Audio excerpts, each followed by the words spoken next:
We'll be here every Monday and Friday through April. Same place, same time. I think you will find tonight a very practical message. But to understand it, we must go back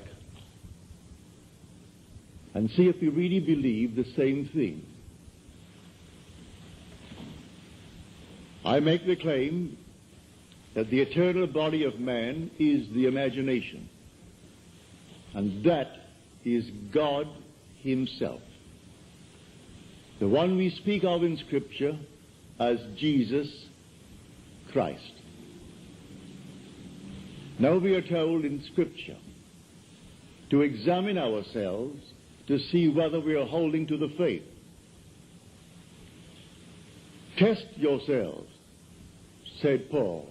Do you not realize that Jesus Christ is in you? Unless, of course, you fail to meet the test. Now, you've just had the test, and you alone can judge whether you failed or not. For you heard the word Jesus Christ. You heard the word God. Now, if it conveyed the sense of an existent something outside of man, you failed the test. If when you hear the word God, or the word Jesus, or the word Christ, the word Lord, and the mind jumps to something outside of you, outside of man, you failed the test. Now we are told, by him all things were made, and without him was not anything made that was made. And that, I tell you, is your own wonderful human imagination. That what is now proved in the world was once only imagined. But this is the greatest of all secrets, the secret of imagining. Something that you and I and everyone in the world should strive to understand. For the secret of imagining is the greatest of all problems, to the solution of which everyone should aspire. For supreme power, supreme wisdom, supreme delight lies in the solution of this mystery. When you actually discover it, you discover God. You're finding the creative power of the universe. And when you find him, he is your own wonderful human imagination. We can only really scratch the surface of this mystery. One, imagination, it seems, will do little for our wish until we have imagined the wish fulfilled. As Shakespeare said, it hath been taught us from the primal state that that which is was wished until it were. So you and I want something, and we define our objective, how to realize it. If this power is within us, then we are the operant power. We do not seek anyone on the outside. It's simply within us. Well, how do I operate it? If I could put it in this simple little frame, the subjective appropriation of the objective hope is the way to success. It's imagining as if it were true. What would the feeling be like if it were true? So I start from the feeling of the wish fulfilled. I must begin by feeling that I have already arrived. I have already achieved my goal. And catch the mood that would be mine if it were true. And then wear that mood. If I wear that mood as if it were true, I'll realize it in my world. A friend of mine who was here tonight, she thought that she had failed this past November in her visit to Pittsburgh. friends of hers that she knew well, and they were a little bit down because of the seeming recession. One friend had worked for 27 years at Jones and Loughlin, one of the great big steel firms of our country. In the months of September and October, they let out 4,000 workers. He had to put in 3 years and 2 months to complete a 30-year service with the firm. After 30 years, he could retire at a very good, I would say, retirement fund. But he also had 6 more years to go for his Social Security. And they let out 4,000. And then it was rumored in the plant that they're going to close that plant.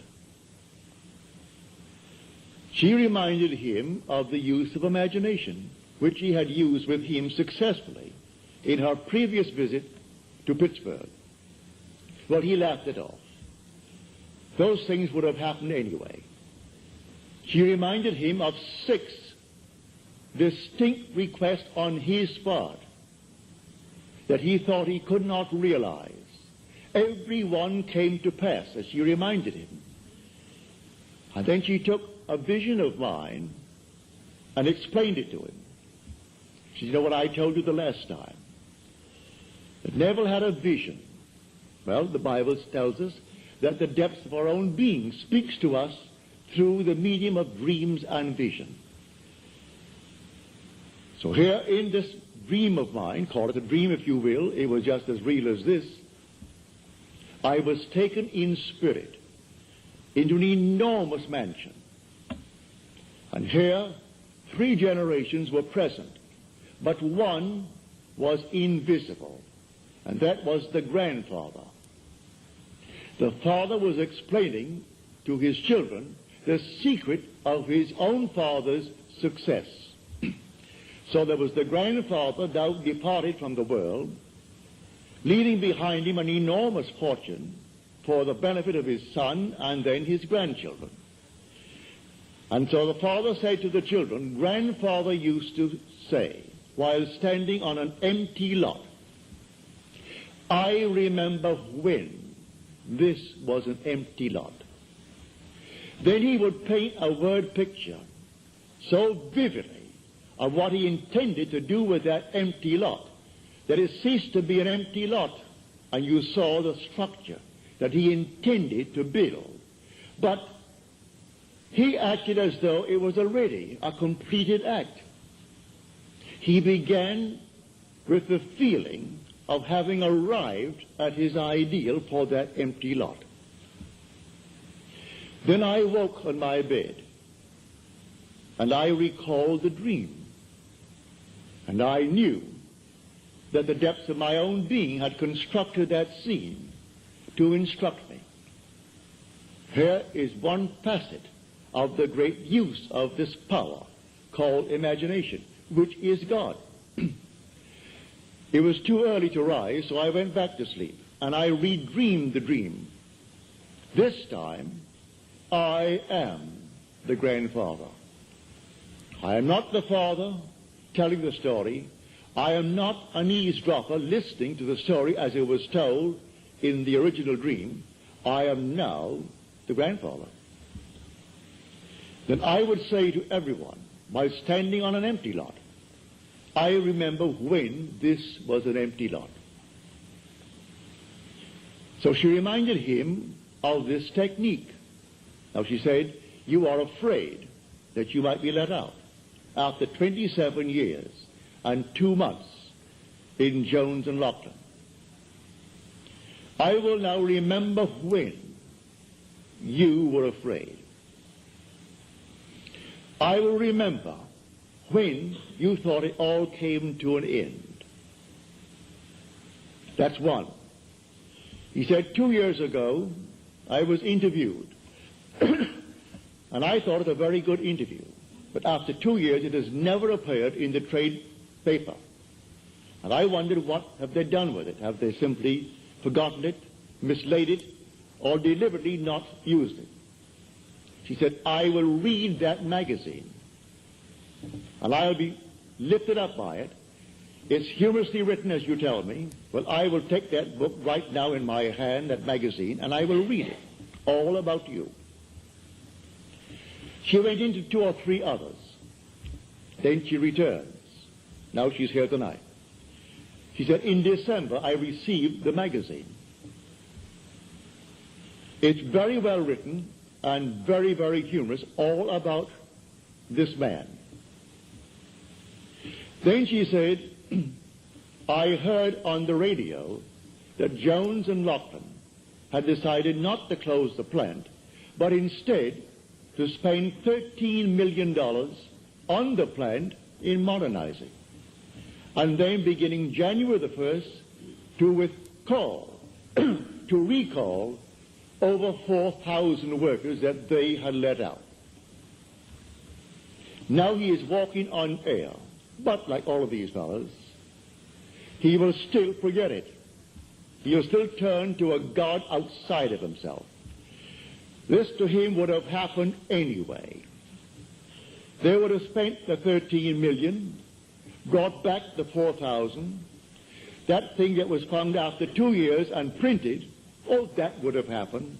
And man goes blindly on worshiping a false God because he does not know God. The only God is your own wonderful human imagination. The only name forever and forever that is his name is I am.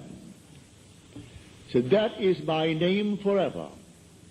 So when you come to the people of Israel and they ask you what is his name, just simply say, I am. That is who I am. And by this name I shall be known throughout all generations. There is no other name. You cannot separate I am from yourself. That's your essential being. And when you say I am, you are all imagination. You cannot stick imagination on the outside and point to it. So you do not observe it as you observe the fruit of imagining. You do not observe imagination as you do objects in space, because you are the reality that is called imagination. This is what we teach here night after night. Now you can test it. What would the feeling be like if it were true that I am now the man that I would like to be? What would the feeling be like? Catch the mood. For the mood determines the fortunes of people rather than the fortunes determine the mood. Man puts it just the opposite. If I had $1 million, he said, oh, I would feel so good. Now, feel as you would if you had it. Catch the mood, and the mood will create that objective hope, if that is your hope. What would the feeling be like if you are now the person you want to be? And catch that mood. And wear that mood as you would a suit of clothes. And that mood will actually create an objective state that reflects that mood. That's what she did. She put herself into a mood, actually feeling that she was reading a story of her friend. And here it came. It's a complete spread, 2 full pages, all about this man. And then a little news bulletin on the radio, and then confirmation from him, and a telephone call from his wife confirming the news bulletin, that they're all back on their job, and here now, as he said, for years, after 27 years, I walked through that plant, and I thought I'd go crazy. I wanted to climb the wall because of the noise. When I heard the hammers, and the bellows, and the furnaces, and all these thousands of workmen, that constant din, I wanted to climb the wall. Now, after 4,000 were let out, my footsteps echoed through the entire area. I would like to run and scream, running towards my office. What he does in the plant, I do not know. But if he goes towards his office, undoubtedly he has an executive position in that place, and is not working at the furnaces. But he said, you can't imagine when 4,000 were let out, how empty the place was, And everything simply echoed, and my footsteps seemed like some thunderous thing as I walked through that plant towards my office. And many a moment I wanted to simply jump up and start running. It seemed so empty. She said, all right, that's something. I will remember when. And she applied that technique. When your footsteps scared you and you wanted to run towards the office. Now it's the clacker all over again.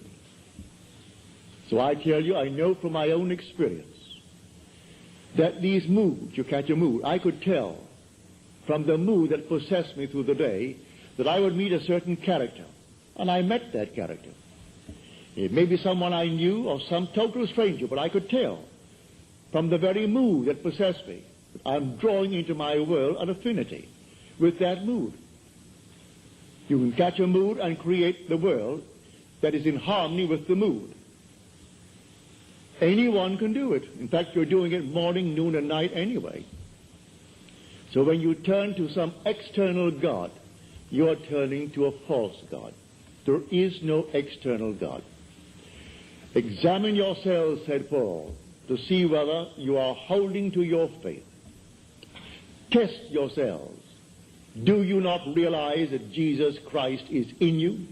Unless indeed you fail to meet the test. You've just had the test. So if you think of some being on the outside, when I use the word Jesus Christ, you have the wrong Jesus Christ. For we are told by him all things were made. And without him was not anything made that is made. Look into the room. All this was once only imagined. The suits you wear, the dresses you wear, the hats you wear, everything here, the building, was once only conceived in the human imagination and then executed. And if all things were made by him, well, then I must come down to find out who he is. Well, I can't go beyond my own imagination. I know exactly what I imagined. I see the results. So I go back. All things made by him, yes, good, bad, and indifferent. He waits on me just as quickly and just as indifferently when the will in me is evil as when it is good. Is that in Scripture? You'll find it in Scripture. Read it in the book of Deuteronomy. I kill. I make alive. I wound. I heal. And none can deliver out of my hands. I am the Lord. Read it. Read that in the 32nd chapter of the book of Deuteronomy. There is no other God. I am the Lord your God, and besides me there is no other God. I am is that God. As we are told in the 46th Psalm, be still and know that I am God. A man will not believe it, and yet he has evidence morning, noon, and night that his own wonderful creative power, which is his own wonderful human imagination, is producing the phenomena of life. He sees it all around him, but he shuns it away. It's easier for him to genuflect before some little thing made by the human hand. So he put him on the wall and cross himself for luck. I think, no, that's it. That's good. Now I've done my duty today. So he goes to church and he sings the hymns with all the others. And you think, no, I've done my duty, and give generously to the church. Perfectly all right. If you get any pleasure out of it, do it. But that's not serving the true God. If you want a social gathering, certainly go to church. Go to the coffee breaks following the service and ask 1% of those who come out of service, what was the text today? And he will look at you with some vacant look. What? What was the text? What did he say? What was the theme of his subject today? They don't know. But it's a place to go on certain days of the year, especially on Christmas, on Easter, and days of that nature. Others make it a point to go once a week. They think they're doing God a favor. You're walking with God morning, noon, and night. You take him to bed with you because your essential being is God. And there is no other God. Were he not within you, you couldn't even breathe. Your breath is God. Every child born of woman is God incarnate. If man only knew that, there could be no war in the world. Killing man is killing God. For every child born of woman is the incarnation of God. Whether you be black, yellow, pink, white, or any other color, there is no other being in this world but God. So the incarnation takes place every time a little child is born and it breathes, and you spank it to get it to cry. That moment was the incarnation of God. Now, how can you kill him? How can you hurt him? Just teach him and show him what power is latent within him. For the whole vast world aches for the awakening of the imagination in man.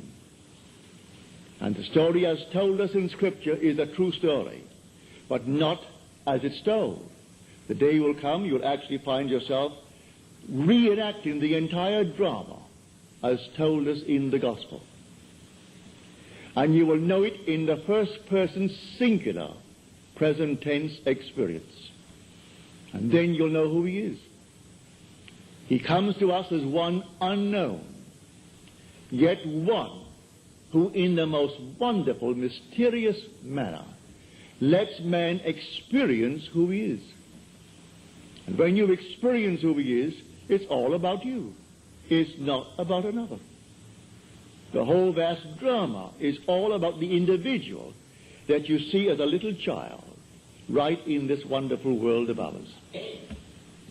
But here tonight, let us keep it on this level.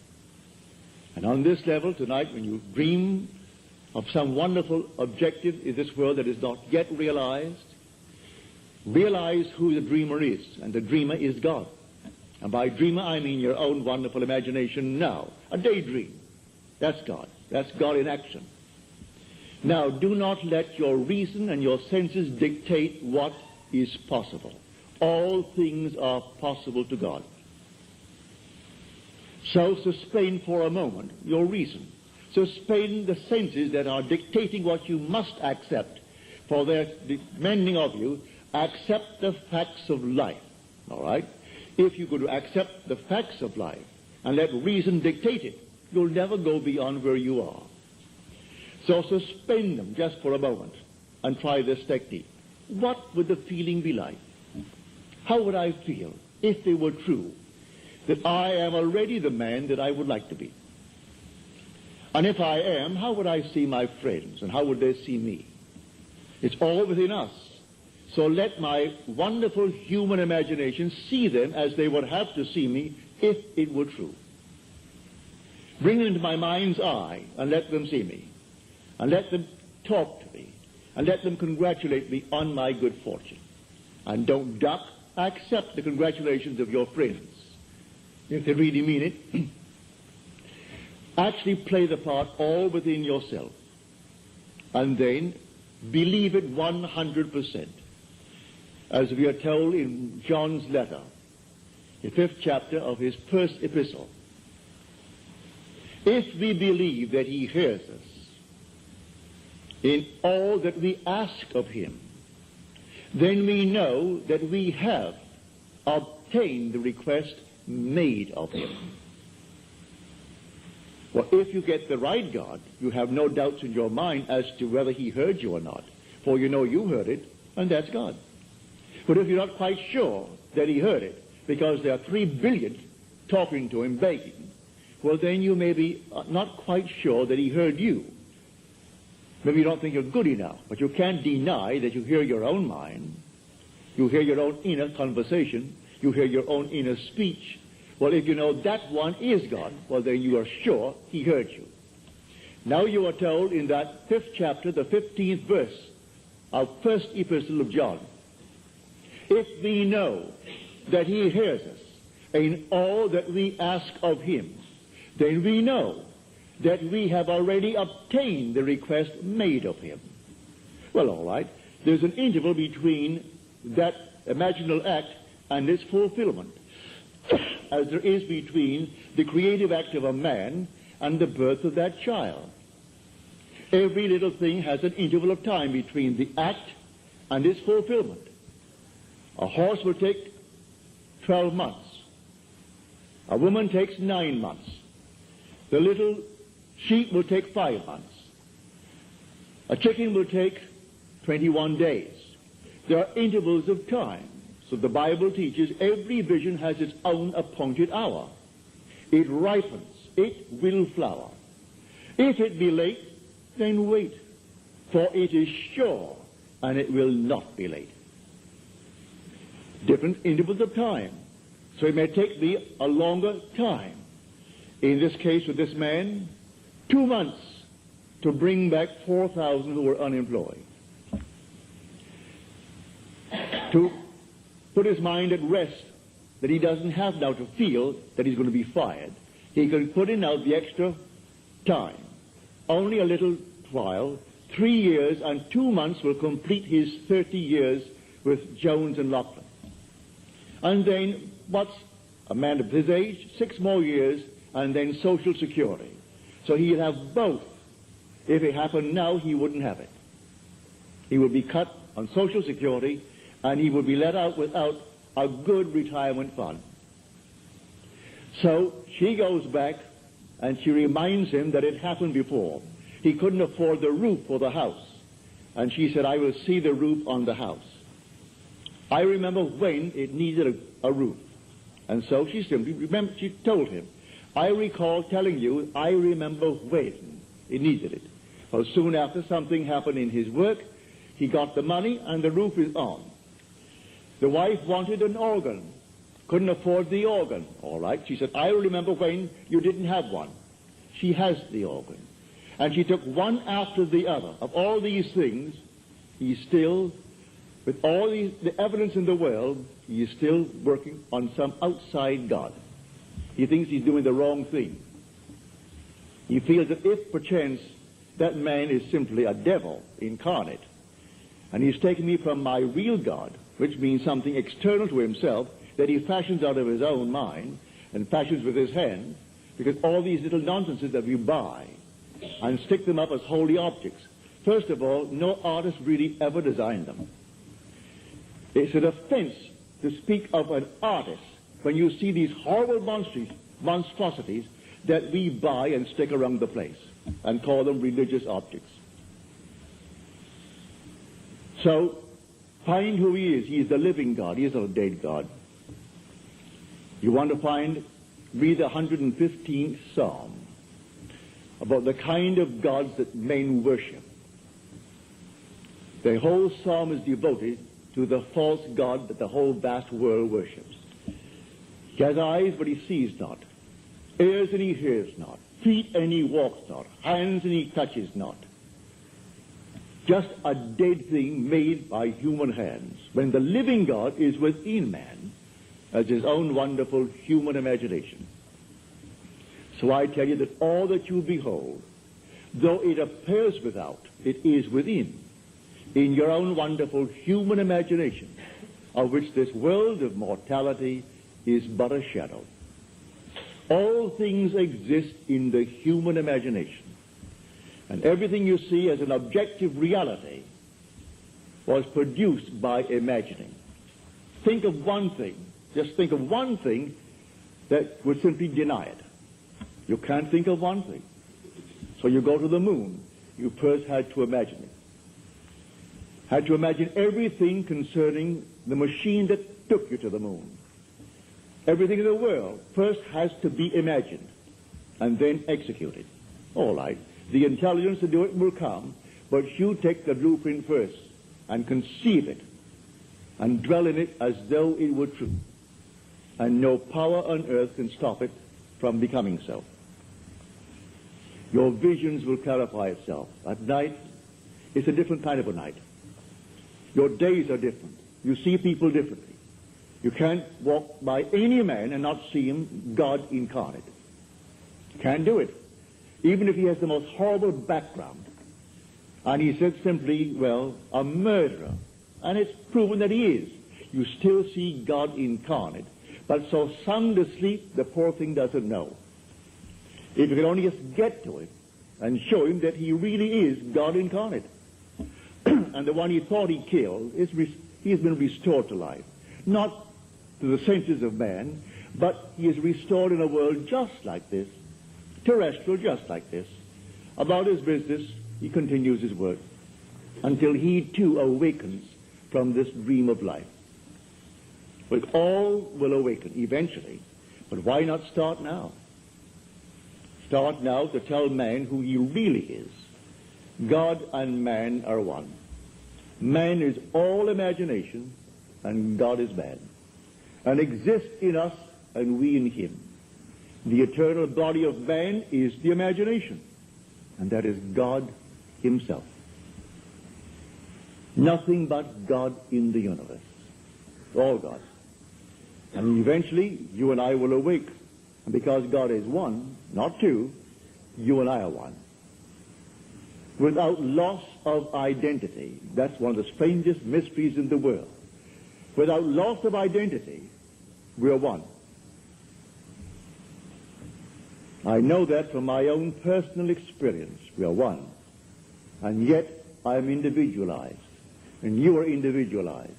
And we tend forever and forever toward ever greater and greater individualization. And yet, we are one. And I will bring that out to the best of my ability as we proceed with these series of lectures. You will hear it. But tonight, if you're here for the first time and you want something practical, you apply what I've told you. First, have an objective. You must have an objective. You can't say, well, I don't know what I want. Well, all right. Come back the next time. Ask yourself, what would I like of life? Don't be ashamed to name it. What would I like of life? Well, then, try to get some objective. Now, prayer, as far as I'm concerned, is nothing more than the subjective appropriation of the objective hope. That is the way to success. I appropriate it subjectively. How do I appropriate a state subjectively? Well, suppose now, this very moment, I wanted a ball, an ordinary baseball. But there isn't a baseball in the room, all right? But I want one. I would actually assume that I am holding a baseball in my hand until I can feel it.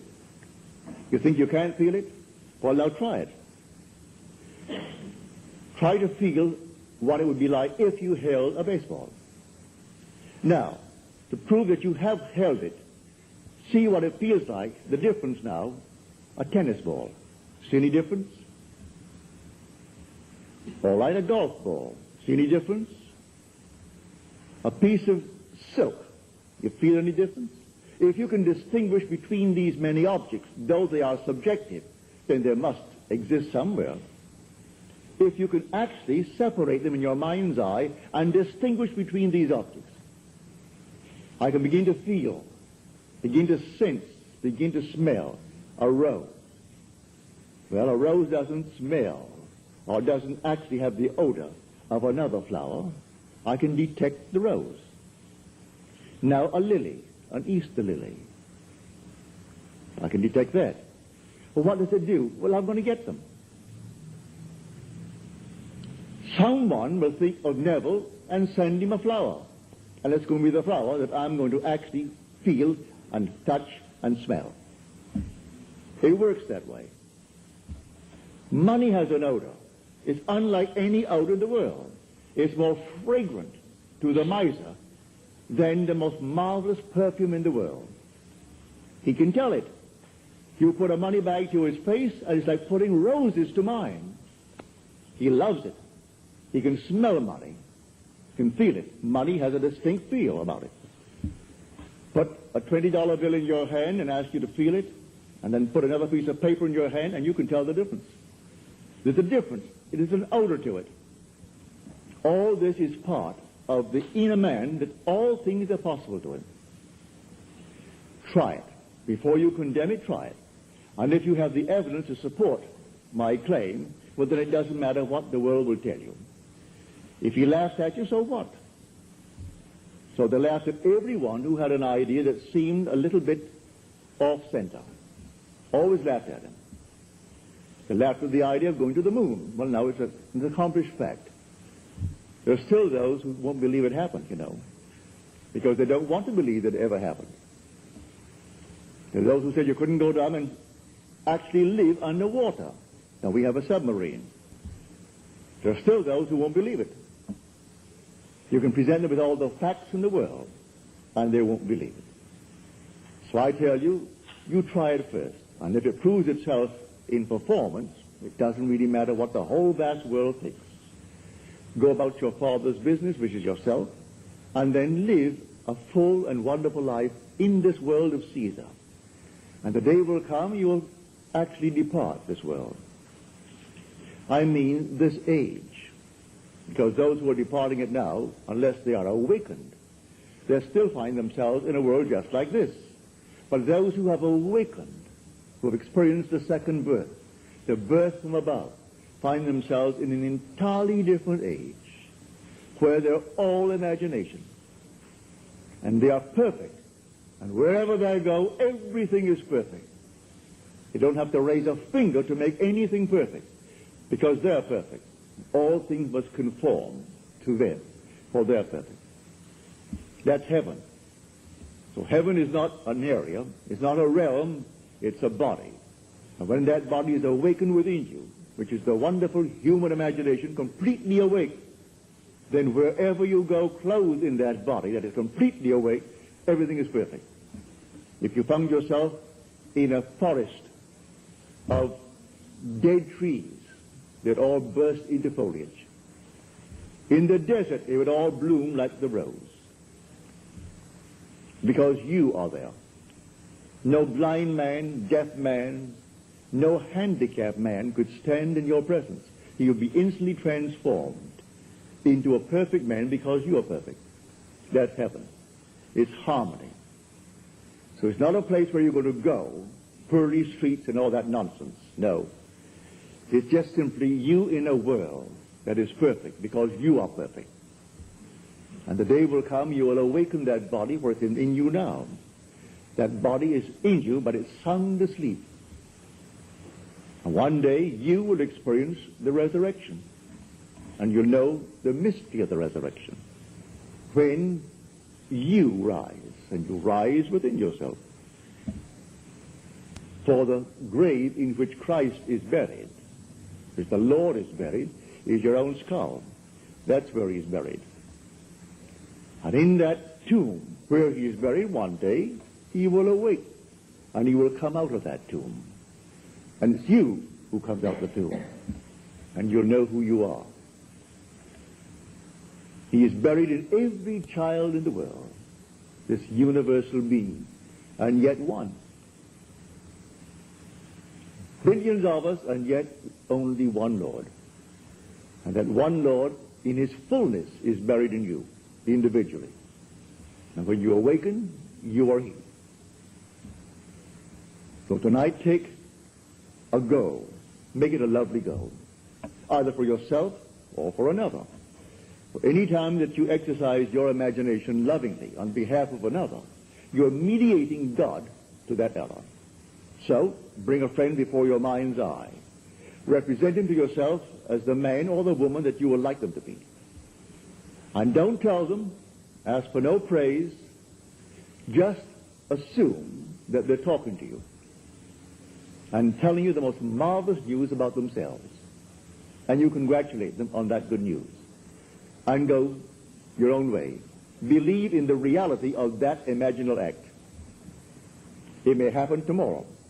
It may happen the day after, or a week later, or a month later.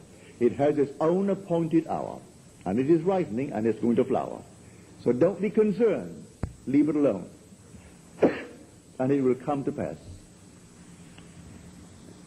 So this is what I mean by feeling is the secret. I catch the mood, the feeling that would be mine if I were what I want to be. I don't have to touch something. I can if I want to. But it's the mood I'm speaking of.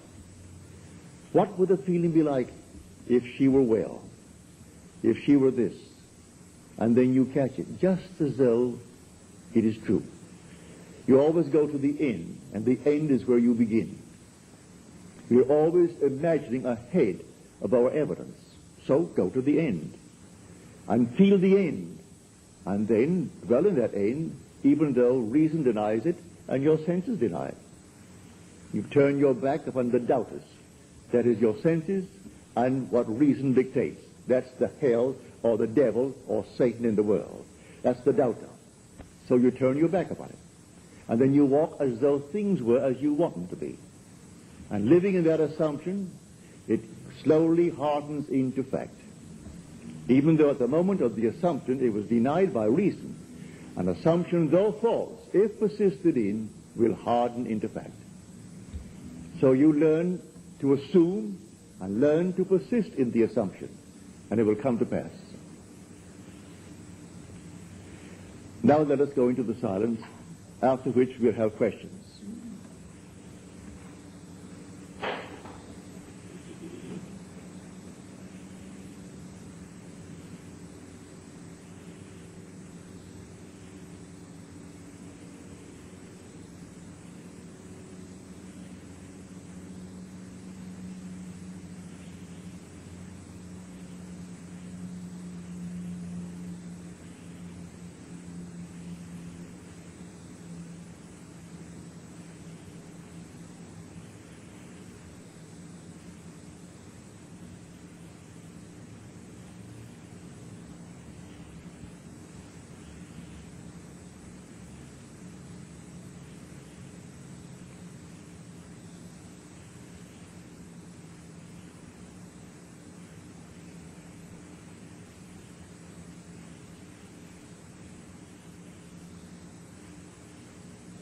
Good. Well, I hope you call it good mood. It'll work. Now, are there any questions, please?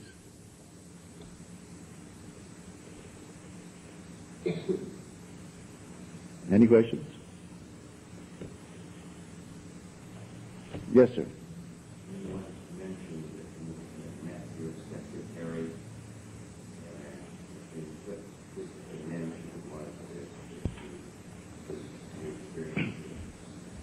Well, to answer your question, I must go back and explain it to those who are here for the first time. No. I make the statement based upon my own experience that nothing dies. And that's not only true of man, it's true of the flowers, of the animal world, of the trees, of everything. Nothing dies. I am the God of the living, not of the dead. So nothing dies. The little flower that blooms once, blooms forever. It's renewed by the seed of contemplative thought. Well, I had a wonderful friend and secretary. He died suddenly at the age of 50 when I was out here. I then lived in New York City. He was born in Haverstraw, New York, which is upstate New York.